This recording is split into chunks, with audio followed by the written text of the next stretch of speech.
Tonight at 10. War declared in Israel as hundreds of people are innocently killed. The U.S. reacts with military support.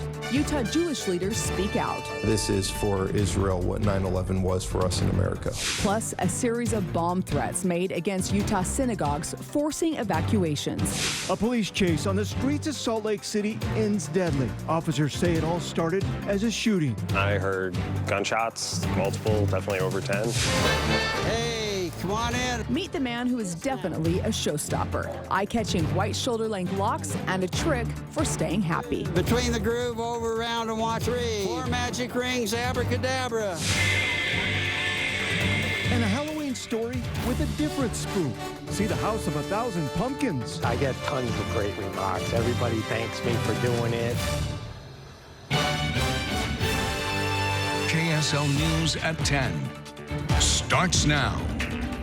Thanks for being with us on this busy Sunday night. Today, multiple Jewish centers in Utah reported receiving bomb threats.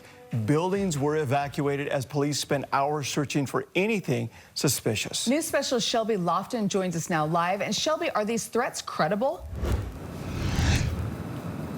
Dan and Debbie, Salt Lake City Police and FBI told me that they are still investigating whether these threats are credible and where they came from. They said leaders of 2 Utah synagogues received the same anonymous email at 10:30 this morning, and they took that message seriously.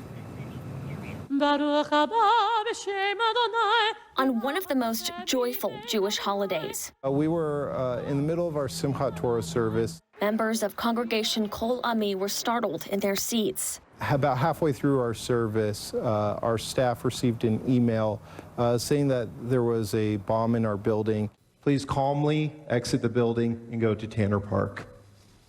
Thank you. Bombs have been placed in other Jewish centers around Utah, and that it'd go off in a few hours and that we all deserve to die. Rabbi Sam Spector immediately cleared out the building. Has 911 been called? He said police swept it while he called Jewish centers across the state. It was certainly, I think, rallying and drawing for a lot of congregants. The president of Congregation Bris Shalem in Ogden said the threat they received was nearly identical.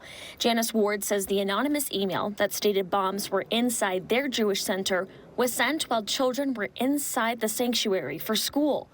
She says they were evacuated while bomb dogs sniffed the property. These are things that happen even when there isn't stuff going on in Israel.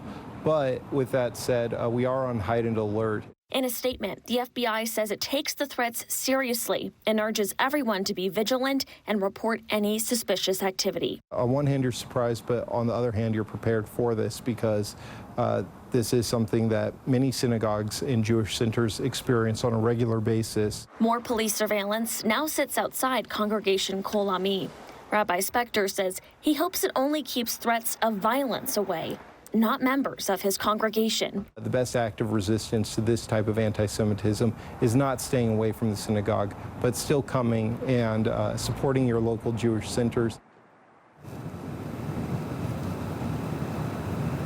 And the president of the Ogden Synagogue told me she believes this is the campus's first ever bomb threat. She said security has been ramped up in light of this. And back here in Salt Lake, police have promised that they will increase patrols. They also have reminded the public to call 911 for any kind of threat or any suspicious activity they may see.